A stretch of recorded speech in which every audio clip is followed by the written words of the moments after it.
What's going on, everybody? Welcome to Beyond the Game podcast. I'm your host, Terry. I'm your host, Trey. I apologize for the late start. We had some technical difficulties while we were looking out the window waiting on the rapture that everybody's been talking about on TikTok today, but apparently it didn't happen. So we're going to go ahead and move on with our podcast, and we'll wait and see what happens while we're doing that. We're going to go over we're going to recap last week's games with the NFL and college. We're going to review today's top 25, and we're going to go over the latest news. With that being said, we'll start with the news. Oklahoma fans probably not going to be happy for the next month. No, it's about to get rough for Oklahoma. Mateer is out with a broken hand, and it says it looks like he's going to be out for about a month. I don't know who their backup is, and how much time he's got under his belt, if any at all. But that's going to be something that Oklahoma's going to have to deal with over the next couple of weeks. That's going to be at least 3 games. Unless they get a bye, then it'll be 4. So I'll have to look up their schedule and see exactly what they got going on. But it looks like they're going to be dealing with that. Yeah, looking at their schedule, they're going to have a bye this weekend. Oh, okay. But they'll go Kent State. Okay. Then they play Texas, and then they play South Carolina. So if he's out the next month, you're looking at 2 really big games that he's going to be out of. If something happens in his rehab and he rehabs slower, or maybe they push him to bring him back for Texas. And they push him too fast. And he re-injures. Yeah. Now you're looking at him being out for Ole Miss, Tennessee, Alabama, Missouri, and LSU to finish out their season. Yeah. Oklahoma's got a rough slate the rest of this year. Yeah. At times did not look good against Auburn. Yeah. Yeah, moving on, Alabama is going to be missing a linebacker, Jamarian Latham. Apparently he suffered a neck injury in practice on Tuesday. Hope he gets to feeling better, but it looks like he's going to miss significant time with that neck injury. The ACC has moved to a 9-game schedule along with the rest of the Power 5 conferences. So it looks like everybody's going to be doing that starting next year. Big news coming out of Oklahoma State. The mullet is no longer powerful. Mike Gundy has been fired from Oklahoma State as of today. So it looks like Oklahoma State's going to be one of those schools out there looking for a new coach. Let's see. Apparently Syracuse got fined some money for faking injuries against Clemson. So, which I don't know why they did that. They won that game anyway. But, I guess it is what it is. Yeah, so that's kind of one of those deals. Like, they're not going to go in and reverse a win just because what kind of precedence does that set? But I can see them starting to find schools for this kind of deal. Yeah. Yeah. But you get on a very slippery slope there with how are you going to sit in a press box and decide who was hurt on one play or not? Well, we see guys all the time get the air knocked out of them, go out for 2 plays, and then come back in once they can re-enter the game. Yeah. I also don't like this new rule this year where if you go down after the ball is spotted, they charge a timeout. Because if you're running a tempo offense, the ball's getting set within 3 seconds of the play being over. Yeah. Can't help if a dude goes down hurt, legitimately hurt. Yeah, not what Ole Miss did all year last year. Yeah, and I think that was the issue. You had some teams like Ole Miss and a few other ones that were going down, 10, 15 seconds right before the ball was getting snapped, and then the referees were having to blow everything dead because now you have an injury on the field, and then they'd go out or they'd get up and walk off, and then they're coming back in the very next play, and you could tell that. Some of these guys, some of these guys probably should have. Went to acting school before they did some of the stuff that they did because their acting was horrible with their injury. So, while we're in the process of news, just to stay in college news, Auburn took a pretty big hit to their basketball program this week with Bruce Pearl stepping into more of a ambassador role, and his son is going to take over that college basketball team this year. Yeah, his son's been on staff with them for 11 years, the same length that Bruce Pearl has. I don't look for that program to go down any. I still look for them to be the top of the SEC. I know we're primarily a football show right now because that's the season we're in. Right. But that is huge news to come out of Auburn. Mm-hmm. Basketball season kicks off end of October, beginning of November with like the Hawaii Classics and stuff like that. So to lose a head coach this basically just third a couple of week months in September, I don't know if they're going to have to go through a transition with a new, younger coach. But at the end of the day, all the talent that Bruce has recruited, his son's been the co-head coach for the past 3 years. Yeah. So all the talent that's there is what his son wanted to be there as well. Right. Yeah. Moving back into college football, Week 4 offered kind of mediocre games, but also offered some pretty good games. LSU has no problem with Southeast Louisiana. No. Winning 56-10. Garrett Nussmeier comes out 25 for 31 for 273 yards and 3 TDs, exactly what you expect out of Garrett Nussmeier against a lesser opponent. Yeah. I mean, LSU handled them the way they were supposed to. Luckily, they didn't struggle, because if they did, I think it would have hurt their rankings. They're in the top 5 of the country right now, in the top 25, which we'll go over the whole top 25 after we go over scores and discuss that a little bit. But I think LSU's only going to get better as the season goes on, and they're going to be a contender for the playoffs and the national championship as long as they stay the course. Right now, though, is their season is determined by how they play the next few weeks. Oh, I agree. Yeah, they're getting into the meat of their SEC schedule. They are 100% in the meat of their SEC schedule, and if Mateer is back healthy, that LSU-Oklahoma game is going to be a hell of a game to watch. I agree. Next up, we got number 4 Miami playing at home against Florida. If y'all's defense was on any other team in the country, it would be a top-ranked team. Oh, I agree. Florida's defense is elite. And anyone that sits here and says they don't, because Billy Napier and Lagway cannot get themselves out of a wet paper bag right now, and it puts their defense in bad spots consistently. Yep. And to only give 26 points up, and then honestly, at the end of the third quarter, they had only given up 13 points before the defense was gassed. Right, and that defense is what has kept Florida in these games. And it's the same old story for the last couple of years. Defense keeps us in. Offense can't do anything.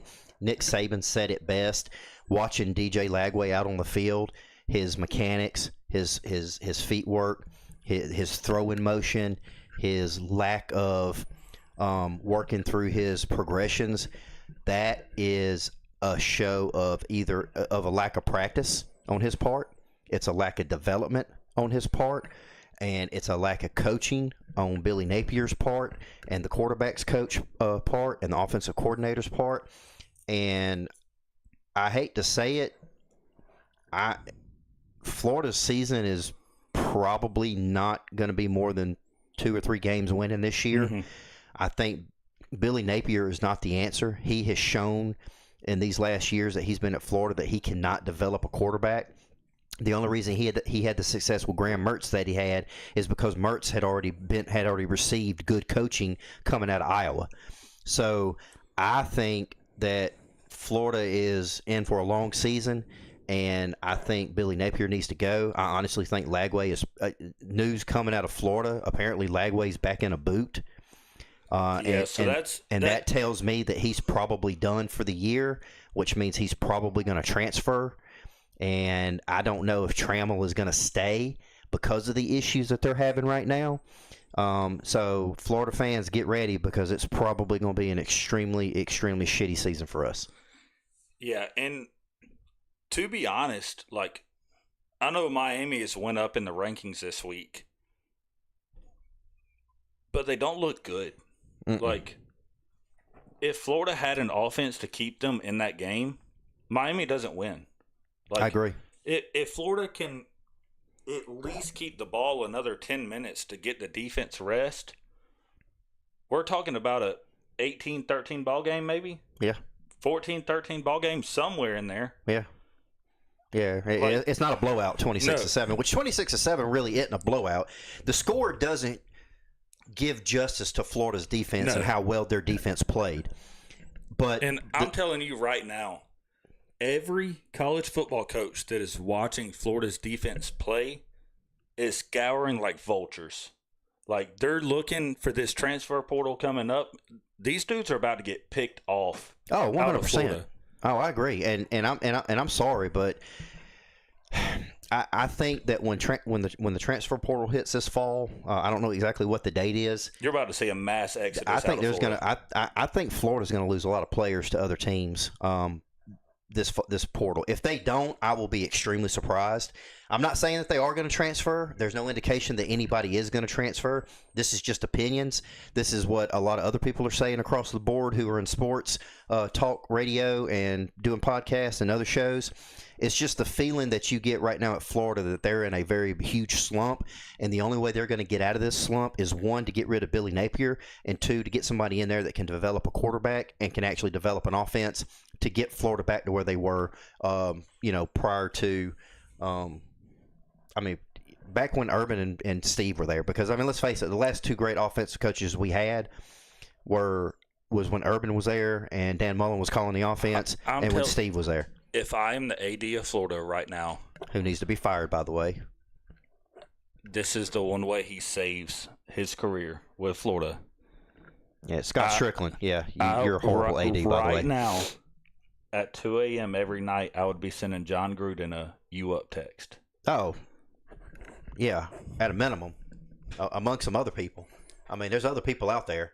So I think John Gruden is probably Florida's best option. From an offensive standpoint, yes. To come into a program that is in this bad of a slump. Yeah, and get it out. And be willing to ride it out to get out of it. I agree. Because I don't see y'all getting anybody from these top-tier programs to come to Florida. No. Like, we're not going to get Dan Lanning. We're not going to get Lane Kiffin. No. I'm even going into coordinators. Like, Georgia's, which y'all wouldn't want him, but Mike Bobo is not leaving Georgia to come coach Florida. No. Our defensive coordinator's not coming. No. You're not losing. None of the Alabama staff is going to come. None of Dan Lanning's staff comes. No. Because why would I come to a program that is in this bad of a slump? And I think everyone in sports right now knows that Florida is on the path to have a next terrible 3 years. Mm-hmm. Because no one's going to commit to come to Florida right now. No. Why would I? Not with the issues. No. And I'm going to go ahead and tell you, if Lagway transfers, or for that matter, if any of the big stars transfer out of Florida when this fall portal opens up, that is sending a message to recruits across the country that Florida is toxic, and that is not where I want to go to be developed and to give myself the best chance to go to the NFL. And guess what happens on visits for recruiting? The recruit comes in, you pair him with a player, and the player tours him around the city and the team. And they ask, and the recruit is asking, hey, what's like going here? On in this locker room? Is it worth coming to Florida? Yeah. And if I'm sitting here 1-3 as a defensive player, do not come to Florida. No. You will play your balls off and lose games. Yep. Yeah. I agree. Carrying over into Oregon State. Oregon has no issues. One's 41-7. Yeah. It is what it is. Florida State beats up on Old Port. Kent State 66-10. Mm-hmm. I'm gonna go ahead and talk about it because I watched a little bit of this game. I ended up kind of guessing wrong on the spread because I guess Arch Manning decides to come out and be a Heisman QB against Sam Houston. The fact that this kid has played like absolute dog shit all year and flexes on a Sam Houston player in the end zone after he runs in a touchdown, you can't make that shit up. No, and and again, this goes back to all the hype, the getting recruited out of high school, them putting these kids on national TV for them to pick where they're going. Have you seen the videos of the kids he played in high school? Yeah, all this is it's poor sportsmanship. It should not be allowed on the field. It's shitty for somebody for his status to be doing that to another player. It's a lack of discipline on his part, and he should be punished for it. I get you want to go out there and you want to be competitive, but to stand over somebody and to do that, that's a lesser opponent. Yeah. You play for the University of Texas. Yeah, do that. You know what? You should have been doing that against Georgia. or you need to do that against your SEC schedule. If you go out there and throw for 309 yards and 3 touchdowns. Because he damn sure didn't do it on Ohio State. No. So you know what? Take a step back there, Arch, and play like your uncle and your dad played. So with class. Moving into the next game, this was a surprise. I don't know if you saw this coming. I did not. I saw Indiana winning, but I did not see them winning 63-10. Yeah, I was expecting this game to be a lot closer than what it was. Indiana just came out and punched Illinois right in the mouth, and they just didn't know how to respond. They were up 35-10 at half. Yeah, Mendoza threw for 267 yards and 5 touchdowns, 21 for 23. That's what, 98%. Yeah. And then Martin ran for 12 carries, 107 yards and 2 touchdowns. Yeah, Indiana opened up a can of whoop ass, and Illinois just couldn't handle it. So, moving into the next game, there's some controversy coming out of this. Oklahoma flat out cheated. Auburn and Oklahoma, I didn't get to see the play, but now that I've watched TikToks and YouTube highlights, stuff like that, Oklahoma won this game off of a missed call. They cheated. Yeah. That's exactly what that is. Auburn fans, I agree with you on this go around. You have every right to be mad and to bitch and to call Oklahoma every 4-letter word under the sun, to be mad at the referees because they called a shitty game. That was a shitty game the referees called. That was a missed call that shouldn't have been missed, and it cost Auburn an opportunity to win that football game, 100%. And Oklahoma cheated. That's the only word for it. That was not a mistake. That wasn't. I'm sorry, we didn't realize. No, they knew exactly what they were doing, and they did it, and they got away with it, and Auburn lost that game. Mm-hmm. And it's a 15-yard penalty. Yeah, that pushes Oklahoma out of field goal range. Oh yeah, this 17-17 ball game. Yeah, Auburn has the ball. Yeah, and now you've put Auburn. I will say, Hugh Freeze did a terrible job of managing 3.5 minutes of a clock. Yes, he did. It was abysmal to watch. But that's not what cost them that game. No. But if you want me to be honest, I think that play ruined the sideline of Auburn and Hugh Freeze. At that point, it's fuck this. I'm getting out of this game. And and I think it was the totality of the calls that the refs were making that day. After a while, you can only take so many punches before you're like, you know what, the hell with this, let's get done, let's get out of here, because obviously they're calling this a certain way. So I will ask this as well. I don't know if you saw the play where it was a scoop and score for the Auburn got, but they come back and rolled it an incomplete pass. Yes. And then later in the game, a dude catches it on the sideline, takes 2 steps, ball gets knocked out, and they rolled it a completion. Incomplete pass. Yeah. There was no consistency throughout the game by the refs. No. That referee crew needs to be taken off the rotation, and something needs to be done with that. That was just it was horrible officiating in that game. And again, Auburn fans, I'm with you. You got every right to bitch this week about that game. So, moving into the next game, I know you said Tulane was going to play a hard game. 45-10 Ole Miss. Yeah. Way to go, Tulane. Way to make me look stupid. Tennessee had no issue with UAB. Me and you guessed this one correct. Texas Tech comes out and gets a big win on the road against Utah, 34-10. Utah's defense was nowhere to be found. Normally Kyle Whittingham normally pulls out his defense is always good at Utah. Utah's always a good defensive team, and Texas Tech just picked them apart. I was surprised at the score. I figured it was going to be a little bit closer, but we did pick Texas Tech to win, so I'm happy with that. Georgia Tech 45-24 on Temple. Vanderbilt 70-21 on Georgia State. Yep. Michigan still looks like shit. They won 30-27. I was really hoping Nebraska was going to win this game, just because 1, I don't like Michigan, and 2, I think Matt Rule needed this game to. elevate him and his team to the next step to get them from a confidence standpoint that they could play with anybody. I mean, Dylan Raiola, 30 for 41, 308 yards, 3 touchdowns. Jay Barney Jr., 6 receptions, 120 yards, 2 touchdowns for Nebraska. They played a great game, but it just didn't pan out for them. A game that I'm kind of shocked by is the Missouri-South Carolina game. Beamer's looking like he can't coach in big games. You know, and even with Lenore Sellers coming back, 18 for 28, 302 yards, 2 touchdowns. I honestly thought the score was gonna be a little bit higher between these two, especially when I found out that Sellers was playing, because I think that gave South Carolina an opportunity to be more offensive with his diversity of being a running quarterback and a passing quarterback.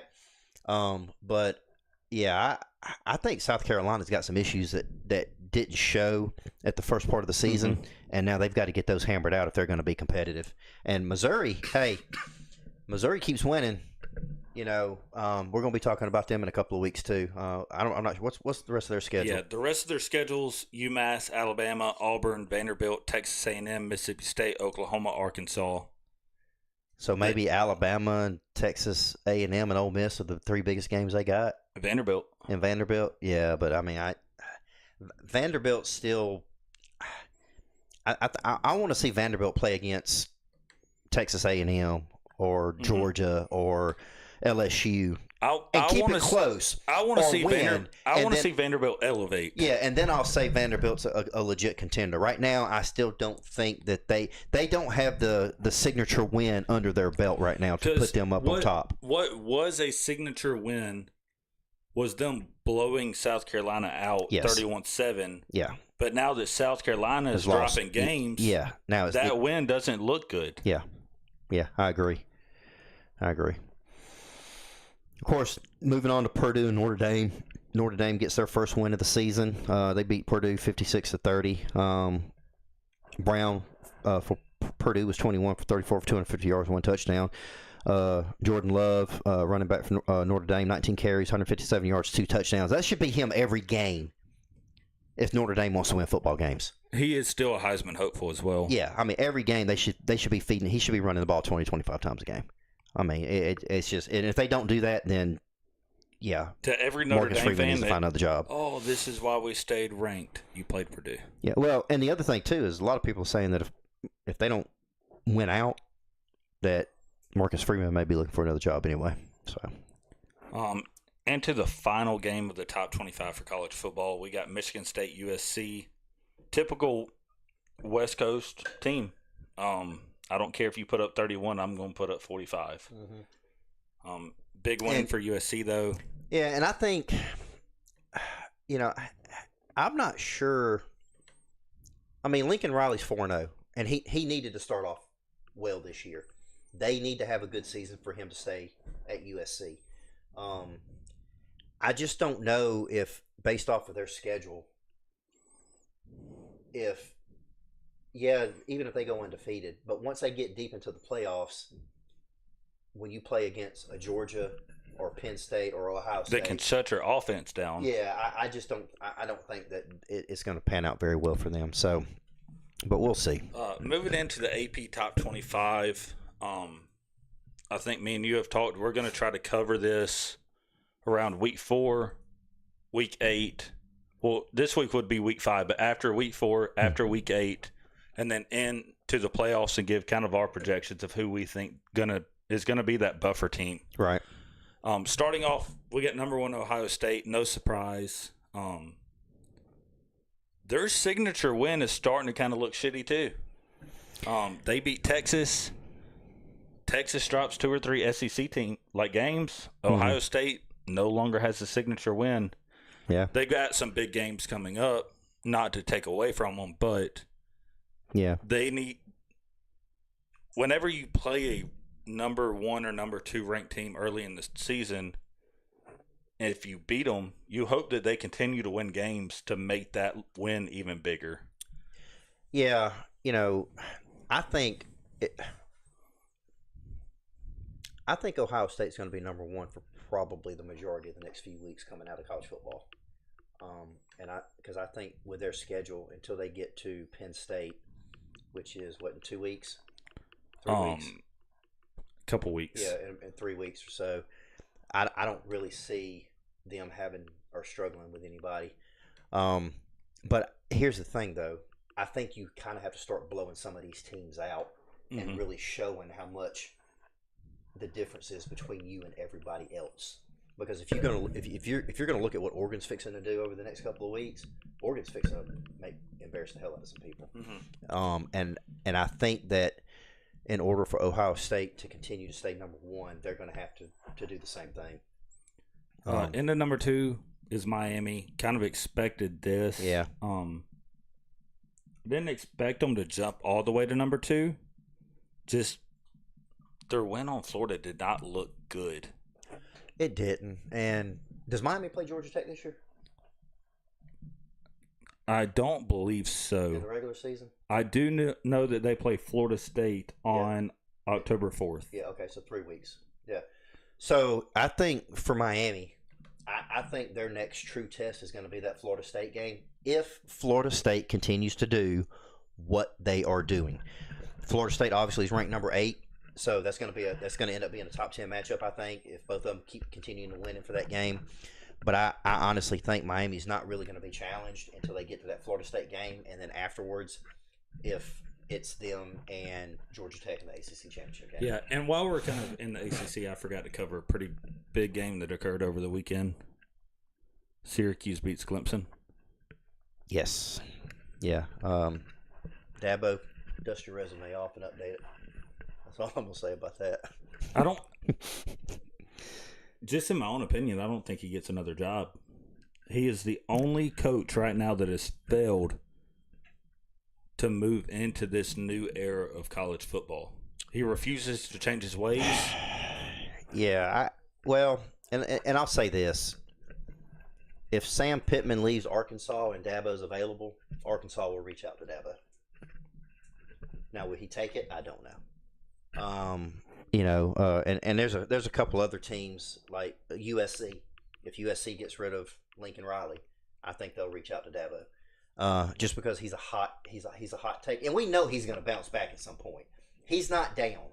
He just needs to come to the realization that he needs to make some changes with his coaching.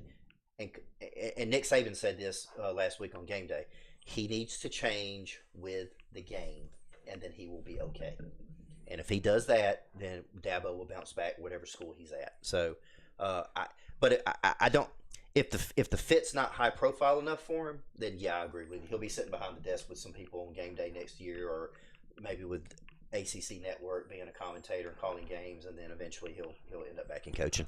Just to close out the top 25 real quick.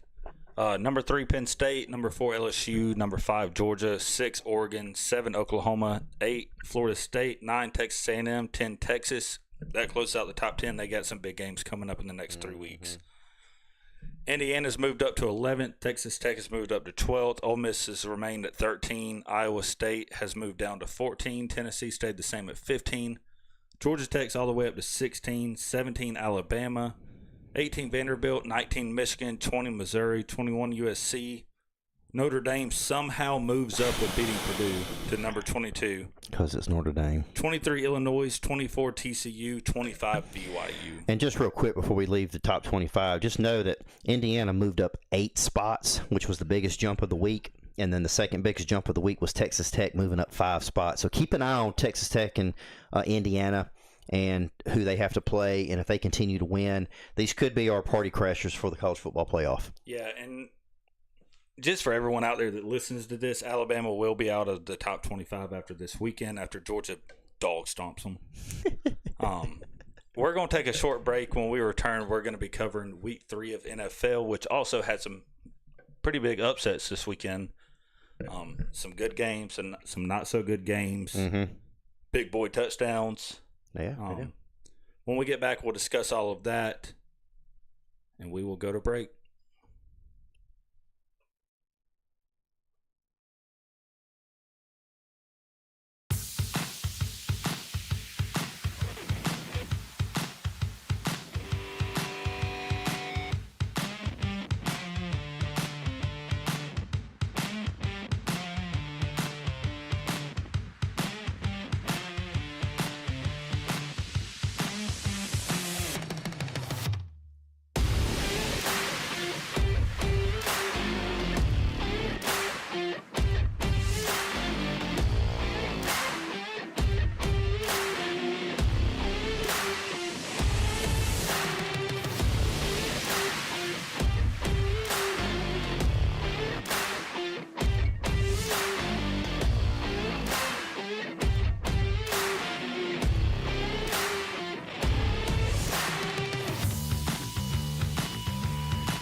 Welcome back to Beyond the Game podcast. I'm your host, Terry. I'm your host, Trey. We're going to move on into the NFL, recapping last week's games. There were some good games and not so good games. But before we do that, we're going to go over some quick headlines. So apparently up in New York, the fans are getting their wish. It looks like Wilson's getting benched, and Jackson Dart will start. Jackson Dart's going to start. Thank you. Had a brain fart there for a minute. So it's going to be he's going to get his first NFL start. So I guess we're going to see how well he's going to play next week or this week. Texans release safety Gardner Johnson after 3 games. Apparently there's some issues with the Jets. They've traded for Brownlee for the Titans. Big news for Tampa Bay. Mike Evans is out 3 to 4 weeks. So Baker's going to have to find somebody else to throw to. He is in no shortage of people to throw to. Yeah. Ibuka is insane right now. Yeah, if he keeps up, he's probably going to get Rookie of the Year.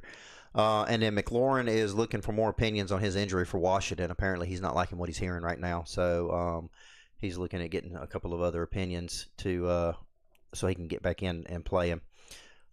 So that's it for the news for the NFL. News as well. Oh, go ahead. Tampa Bay has just re-signed Desmond Watson, the big 464-pounder out of Florida. Looking ahead into this week's schedule, they're playing the Eagles, which has the tush push, so he might just be used for one play only.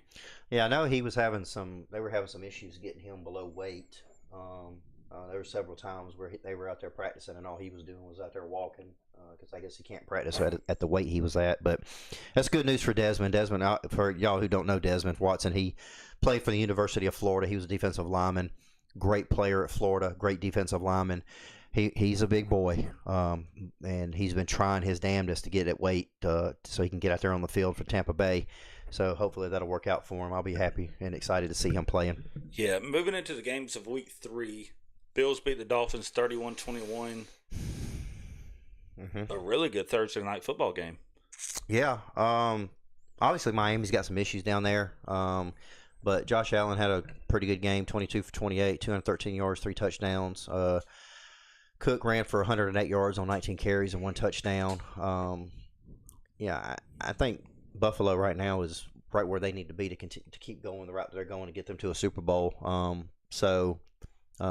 And then Miami's got some issues, so we'll hopefully they'll get those worked out. Yeah, moving into a big upset of the weekend is Packers-Browns.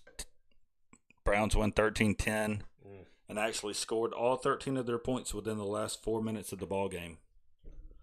Yeah, so that great Green Bay defense that played well through the first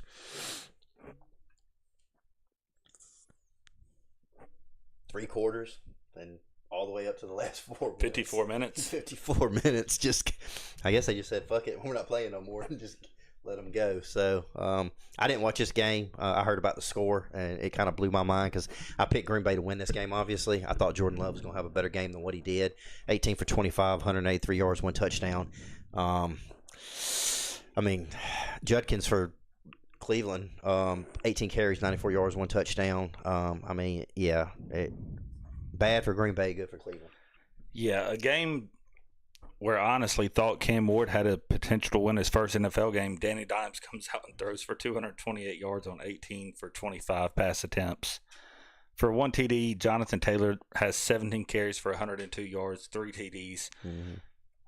Pittman Jr. has 6 receptions for 73 yards and 1 TD. The New York Giants are probably kicking themselves right now for the fact that Danny Dimes is down here in Indianapolis. Yeah. Revitalizing his career. Yeah, I'm telling you, man. If you told me that Indianapolis was going to be 3-0 with Danny Dimes at this point of the season, I probably would have been like, yeah, maybe. If Danny Dimes plays like this all year, Colts win their division. Oh, 100%. Like 100%. Yeah. Oh, I agree. Now, granted, it's kind of a down year for that division, but I think the Colts can compete with any team in the NFL right now. Yeah. Next up, we got the Bengals without Joe Burrow lose to the Vikings 48-10. Well, I mean, they got one of the best game managers in the NFL, which is Carson Wentz, 14 for 20, 173 yards, 2 touchdowns. Mason ran for 16 carries, 160 yards, 2 touchdowns, and Jefferson had 5 receptions and 75 yards. I mean, and then you couple that with the Vikings defense. I mean, that's perfect for them. That's exactly what they want to do. So next up, we got Steelers 21-14.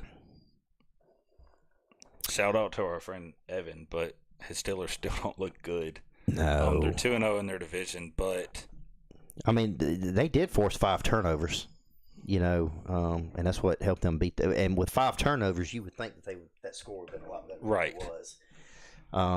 So, I mean, Drake May did throw for 28 for 37, 268 yards and 2 touchdowns. I mean, that's a pretty good day for him. That's a pretty good day for anybody. So yeah, Steelers has got some more work to do, but I think they'll get there at some point. Yeah, and to the probably best ending of the weekend was that Rams-Eagles game. Mm-hmm. Eagles win at 33-26.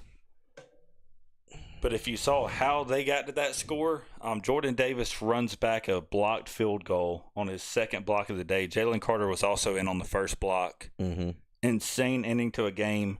You have a dude that weighs 335 pounds running 18.5 mile an hour down the field. Moving. That's insane. So Matthew Stafford was 19 for 33, 196 yards, 2 touchdowns, 1 interceptions. Kyren Williams, 20 carries, 94 yards. Jalen Hurts was 21 for 32, 226 yards, 3 touchdowns. Saquon Barkley, 18 carries, 46 yards. I'm sorry, dude. He needs to run the ball a little bit more. I mean, 18 carries, yeah, that's about the 18 to 25, 15 to 25 carries a game, but his yardage has got to get up because Jalen Hurts still ran for 40 yards. And so as a team, they only had 86 yards rushing. But that's what the Rams defense wants to do. They want to make you throw the football, which I think Jalen Hurts did a very good job of throwing for 226 yards on a very good Rams defense. Yeah. A.J. Brown had a good game, too. 6 receptions, 109 yards, and 1 touchdown. So,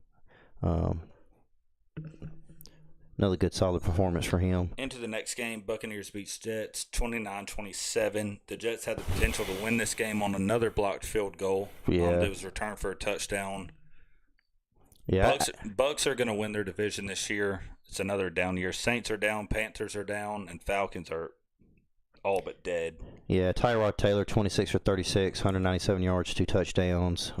He also ran for 48 yards. Baker Mayfield, 19 for 29, 233 yards, 1 touchdown.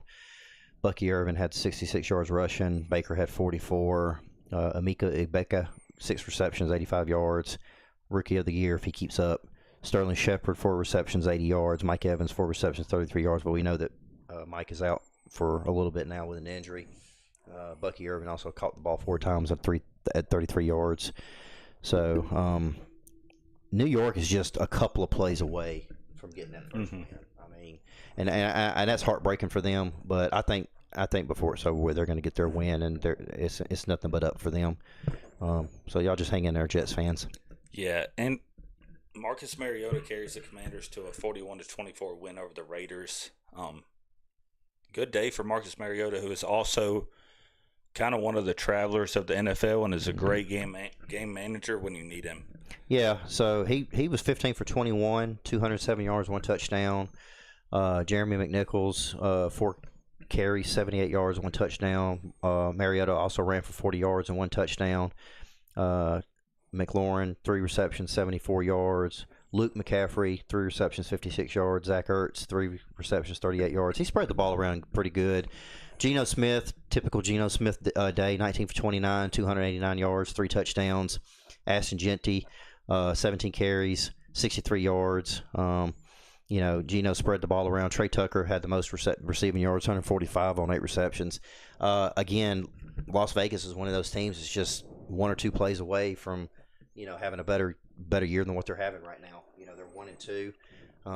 So y'all, Pete Carroll's back there as head coach. So if anybody can get them over that hump, it'll be him. Yeah, into the next game. Yeah, it's going to be Falcons and Panthers. So bad, dude. Terrible. I don't know what in the hell happened with Atlanta on this game. They made the Panthers look like superstars. Yeah, if we can let the Falcons lose 4 more games this year, every person in the state of Georgia can afford to go to the Falcons game. Yeah, I mean, Bryce Young only threw for 121 yards. Chuba Hubbard only ran for 73 yards. Michael Penix threw for 172. B. John Robinson only ran for 72.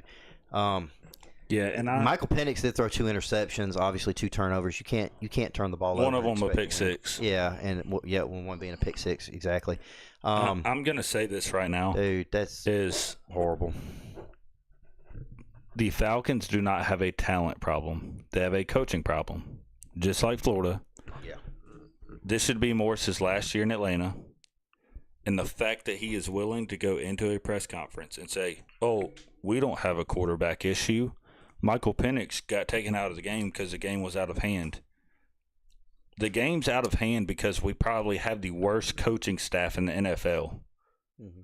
Like, Falcons fans, like, we might as well just wait till we got $35 tickets and just go drink beer and get drunk and watch a Falcons game. Yeah, really. They're not going to win, so don't go with the expectation that they are going to win.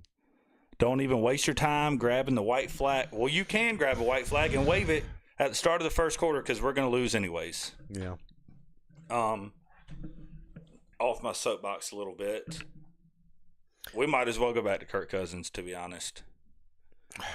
Yeah. Even if we're gonna say Michael Penix is our QB, and just tank this year, let him develop. Maybe we're better next year, and maybe we get some good draft picks this year. Mm-hmm. But I don't see it. I don't see the Falcons even changing anything coaching staff wise if we tank this year. Yeah. Texans Jaguars won 17-10. Trevor Lawrence had a 20 for 40 day, which is a 50% completion rate for 222 yards, 1 interception.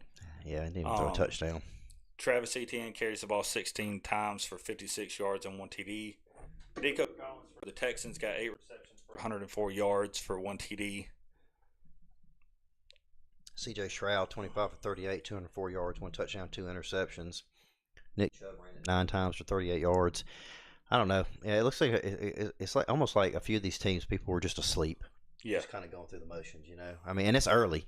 I mean, you're talking about the 3rd or 4th game of the week or the year. Some stat that I saw this week: teams that go 0-3 have less than a 2.5% chance of even making the playoffs. Yeah. At 1-2, it's like 22.48% chance. Like, I'll go and tell you, the Falcons look so bad. We're 1-2. We're lucky to win 4 games this year. Yeah. So there's no shot Falcons make the playoffs. I don't think the Texans are good enough to bounce back and beat the Colts enough this year. And anybody else in that division is good enough to beat the Colts to where they don't win the division. Right. Chargers continue to be dominant, take down the Broncos 23-20. That was a battle between those two teams. Yeah. Justin Herbert went 28 for 47 for 300 yards. J.K. Dobbins for Denver had 11 carries for 83 yards, and Sutton finally had a good game and had 6 receptions for 118 yards for Denver. Yeah, Bo Nix just didn't get going, you know. He's, you know, in order for him to be effective, you got to get him going on the ground and through the air, and he only threw for 153 yards. So that's not going to win it for the Broncos. They need to get that fixed. Into the next game, Seahawks beat the Saints 44-13. Not much to talk about there. The surprise of the week, one of the surprises of the week, going into the Cowboys and the Bears. The Bears basically. Ben Johnson picks up his first NFL win. Yeah, as a head coach. They essentially bitch slapped Dak Prescott and the Bears, and embarrassed them. I mean, everybody probably had the Cowboys picked to win that game based off of the performance of the Bears for the last 2 games, and that is the definition of dropping the ball. Absolutely. So, yeah. Mac Jones comes out for the 49ers this weekend and carries them to a 16-15 win over the Cardinals. 284 yards. Mm-hmm. That's pretty good. Pearsall had 8 receptions for 117 yards, which is cool to see how good he's doing after all the offseason shit he had last year of getting shot. Yeah. Like getting robbed and shot. Yeah. Yeah. McCaffrey had a normal day, 17 carries, 52 yards. I mean, it was a close game. San Francisco pulled it out, but they're not going to survive on that. So, I think right now they're just trying to get back until Brock Purdy's healthy. Yeah, I agree. And they get some guys healthy. Yeah. I agree. Chiefs beat the Giants 22-19. I mean, it's a win, but the Chiefs are kind of on a downhill trend at the moment. The Chiefs got some issues, and Russell Wilson played like Russell Wilson. Yeah, and I don't think, we talked about it earlier. Jackson Dart is going to get the start this week. I don't. I mean, if anybody's going to get that team straight, it's going to be Andy Reid. But you've got a lot of veterans on that team. They're not young anymore. You know what I'm saying? So Father Time is undefeated. Yeah. So I mean, Mahomes was 22 for 37, 224 yards, 1 touchdown. Scatterboo ran for the Giants, ran for 10 carries, 60 yards. Yeah, there's going to be some things there that Kansas City's going to have to get fixed. Yeah, into the final game of the week, which got played last night. Lions beat the Ravens on Monday Night Football 38-30. Lamar Jackson's decision-making in prime-time games and prime-time moments is lacking at the moment. Jared Goff had a hell of a day. Montgomery actually went 12 carries for 151 yards and 2 TDs. That's awesome. Just into the fantasy side of it, that dude had 29 points yesterday. Mm-hmm. Like, that is insane for a running back playing the Ravens defense. So I want to know how many people had him on the bench playing the Ravens. Yeah, and I'm going to go out on a limb here, and I'm going to look at a stat. Derrick Henry, 12 carries for 50 yards and 1 touchdown. And 1 fumble. He has fumbled in every game so far His this year. longest run was only 28 yards.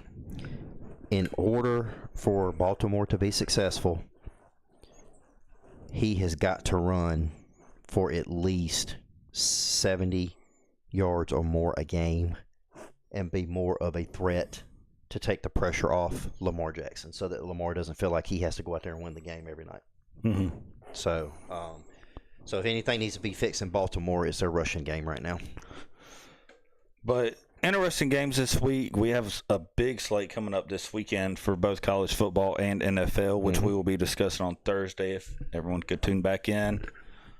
Even if you can't tune in, we post it on YouTube in the live block where you can come see us after we end the show. We leave it up forever. Yeah, so that's going to be our show for the night. We thank everybody for hanging out with us here on Beyond the Game. If this episode helped you in any way, please subscribe, review, share it with friends and family, and on your social media. Go follow us on Instagram, Facebook. We have a TikTok now. We do not. It is getting up and running within the next couple weeks. And we'll share that with you guys. Also, if you want to talk to us, feel free to email us at beyondthegamepodcast6@gmail.com.